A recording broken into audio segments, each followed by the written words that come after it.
All right, let's dive into Act 3.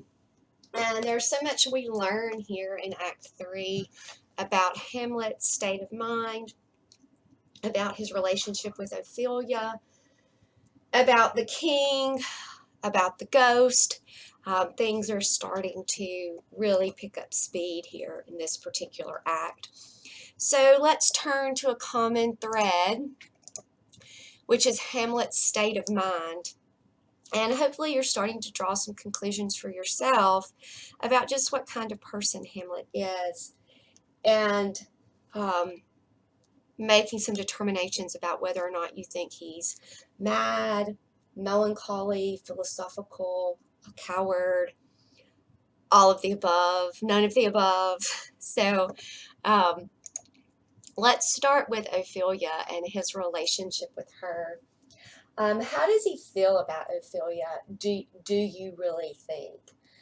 Does he mean what he says to her? And if look at two specific passages in this act to try to determine that a little bit. In those first lines, Act 3, Scene 1, starting about 90 instead of 190, it should be 90 there. It looks like that they are having a very heartfelt conversation, and he makes this statement about line 115, I did love you once. And she says, indeed, my lord, you made me believe so.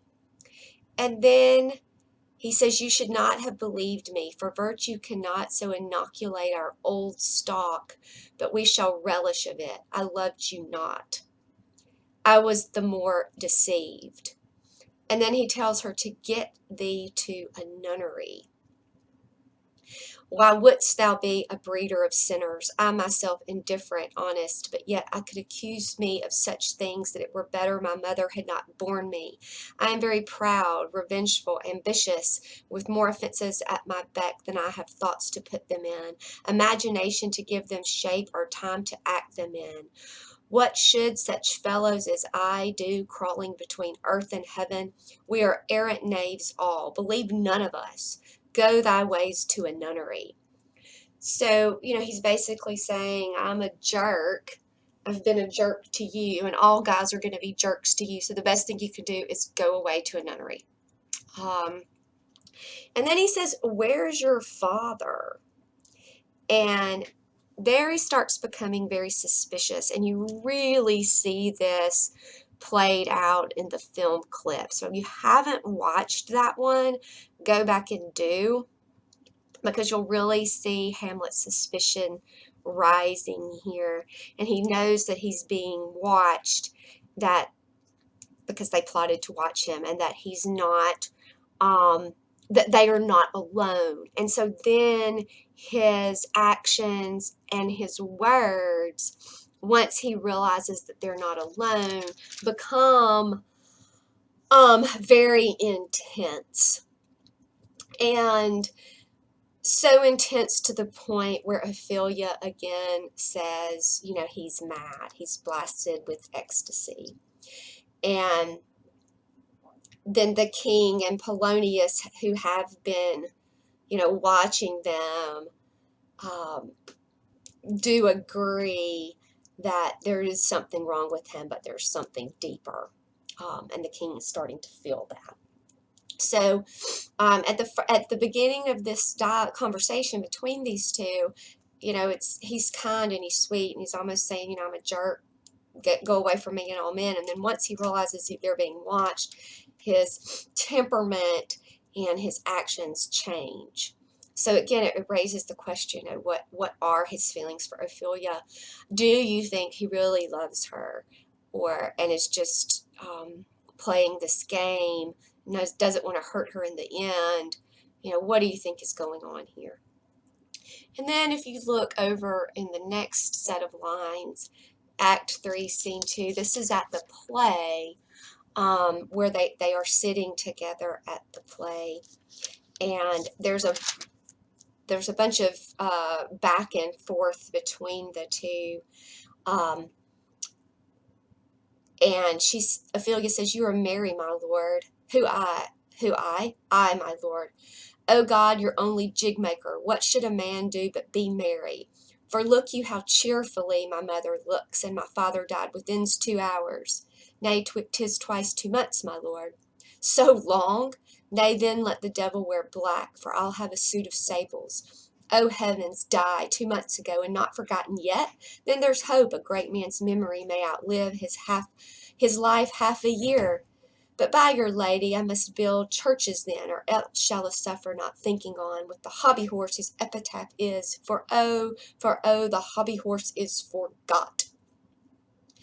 And then, they just continue on. The play happens. She asks what it means.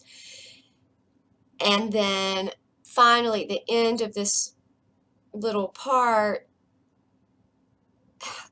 Hamlet says, "Is this a prologue or the posy of a ring?" Ophelia says, "'Tis brief, my lord." And Hamlet says, "As woman's love." So clearly he's still mad at his mom here, and he's either taking it out on Ophelia, being very honest and sharing with Ophelia. Again, it's very hard to be for sure exactly how he feels about her. And I think you could make the argument that he does still love her in these lines, but I want you to really think about that and think about, the impact that Polonius's demand that Ophelia stay away from Hamlet, what that set in motion, why he feels like, does he love her? What's going on in these characters' relationships? But clearly, he does have some sort of feelings for her here. And again, the question of madness comes up throughout this act, and you have to decide what you think. Claudius says madness and great ones must not unwatched go.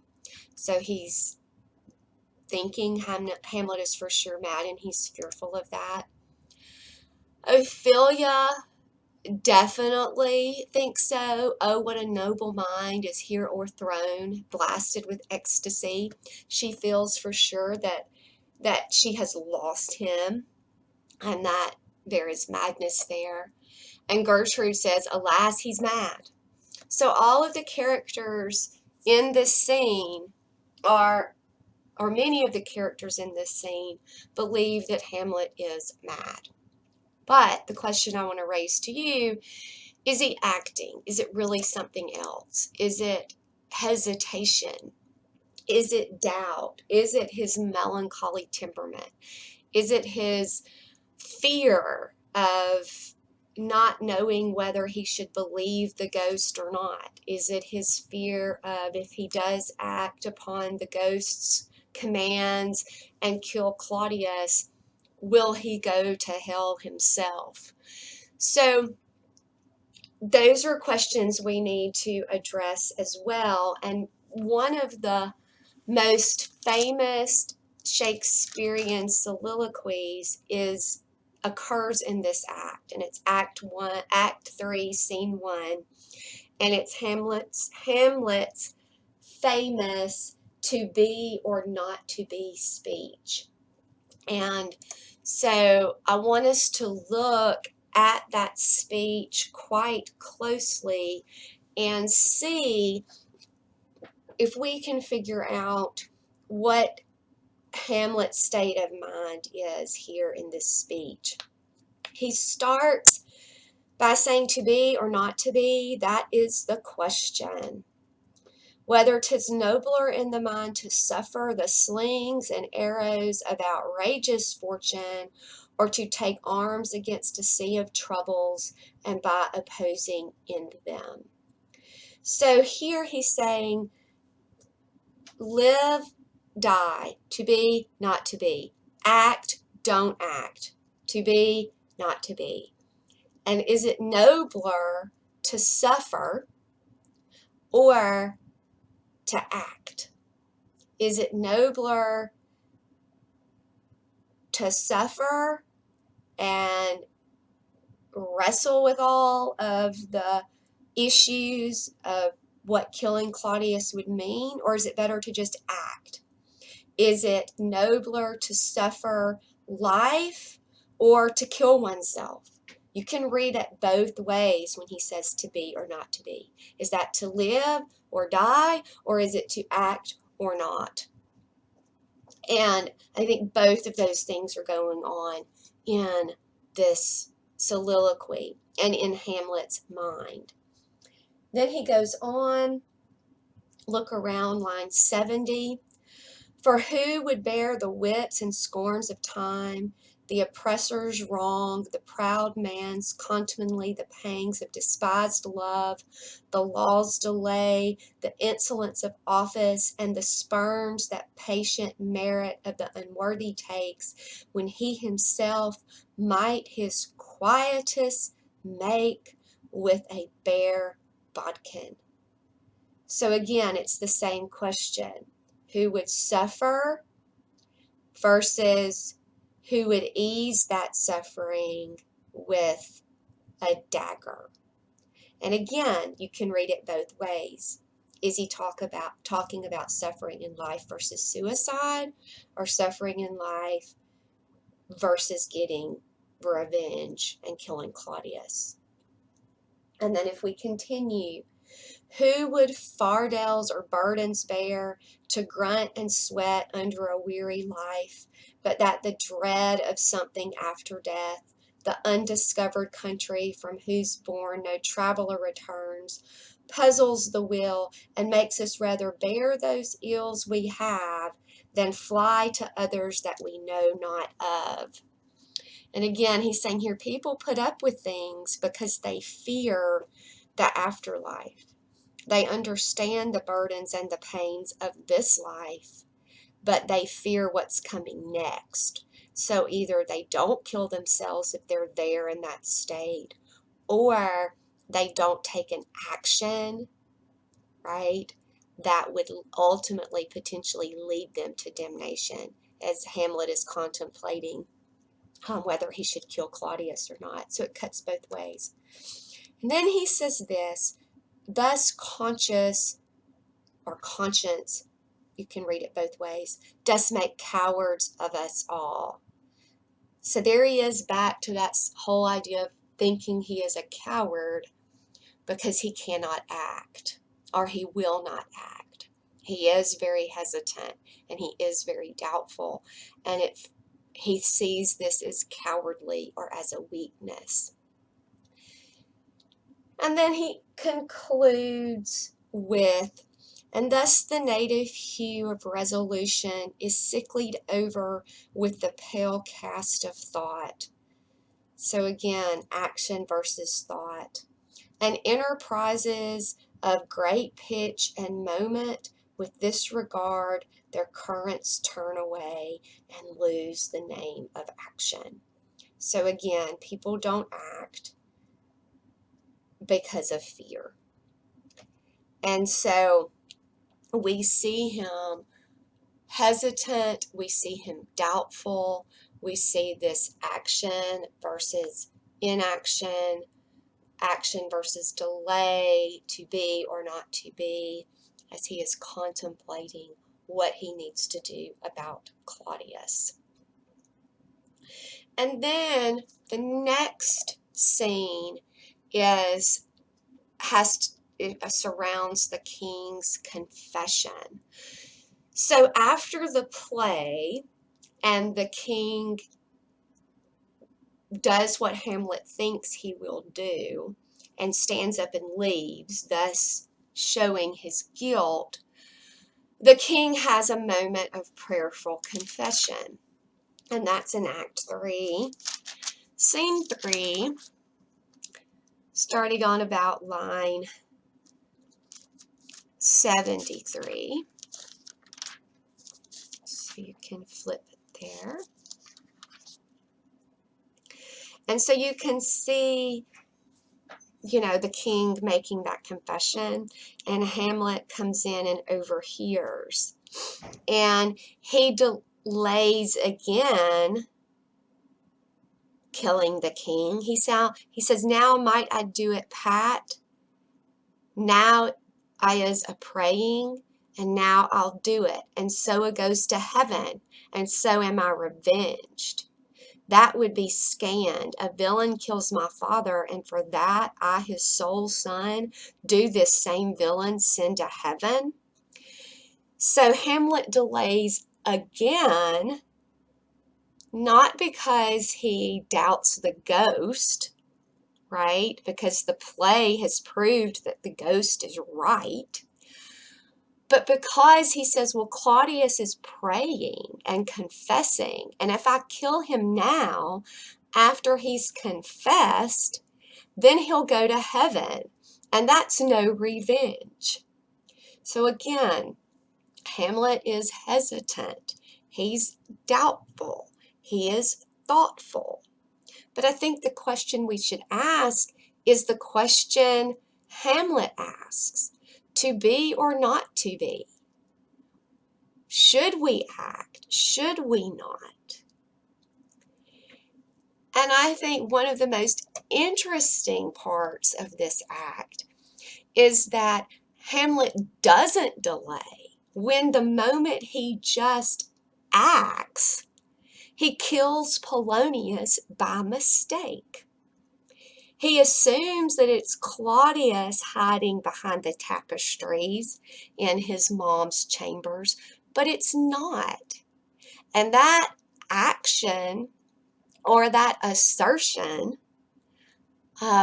ends up in a mistaken murder.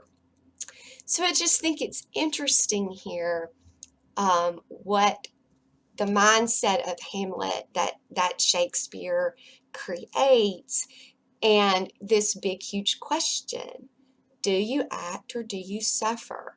Do you take revenge or do you not? And is it better to be rash? What are the consequences of that? And I don't know that there are any easy answers, but they're definitely interesting questions to think about. The ghost, again, we start understanding a little bit more that the ghost was accurate. This is right before the play, and Hamlet is talking to Polonius. He says, observe my uncle. If he occulted guilt, do not itself unkennel in one's speech. It is a damn ghost that we have seen, and my imaginations are as foul as Vulcan's stiffy. So in other words, if the king does not respond to the play, in which his actions in killing King Hamlet are presented right there, then the ghost is a damned one, right? But what happens is just the opposite. And after that, after the play, after Claudius stops the production and walks out, Hamlet says again, "O good Horatio, I'll take the ghost's word for 1,000 pounds, didst perceive." And what he's perceiving is Claudius acting guilty. And then the next time the ghost appears to Hamlet, it's in scene 4, when Hamlet is in his mother's chambers. And Gertrude cannot see the ghost, but Hamlet can. And Hamlet says to the ghost, "Do you not come your tardy son to chide, that lapsed in time and passion lets go by the important acting of your dread command?" So in other words, Hamlet's calling the ghost out, saying, are you coming here to fuss at me because I haven't done anything, because I haven't acted? So again, there's the appearance of the ghost.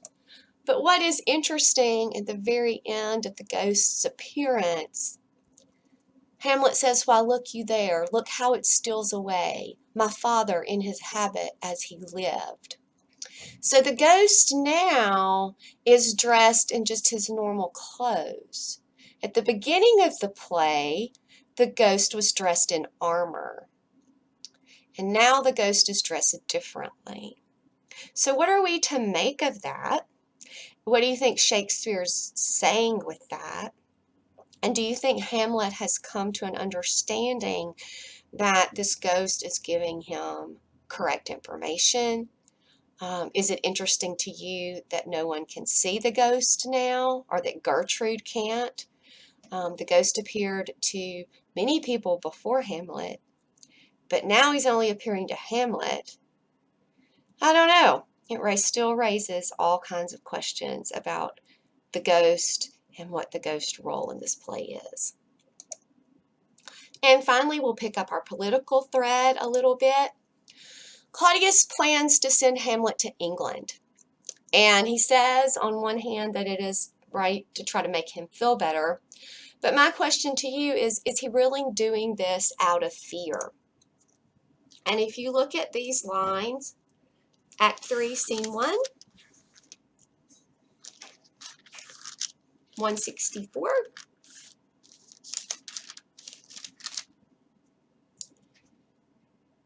There's something in his soul, and this is Claudius speaking, there's something in his soul or which his melancholy sits on brood.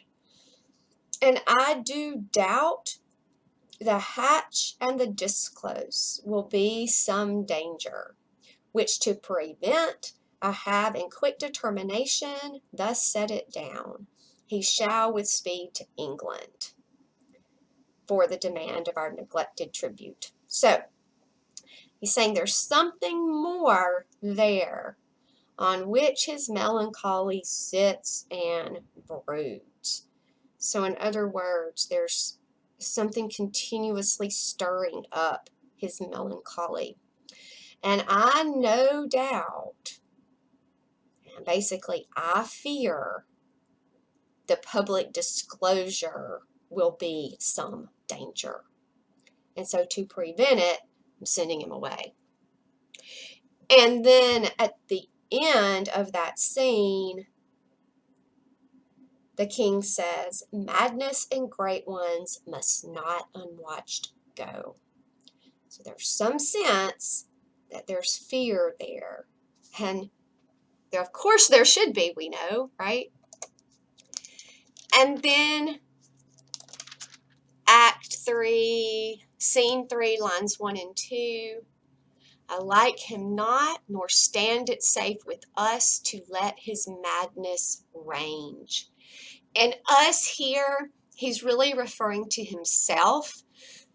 Shakespeare often employs this idea of the royal we, where when a monarch speaks, they speak in that plural, first person plural, to indicate that not only is the monarch responsible for himself or herself, but also the entire country. So you can read this both ways, that Claudius does not think it is safe for him or safe for the stability of the country, hence him, right, for Hamlet to stay there. So this is the end of Act 3. Ask questions if you have them, and continue to enjoy the play.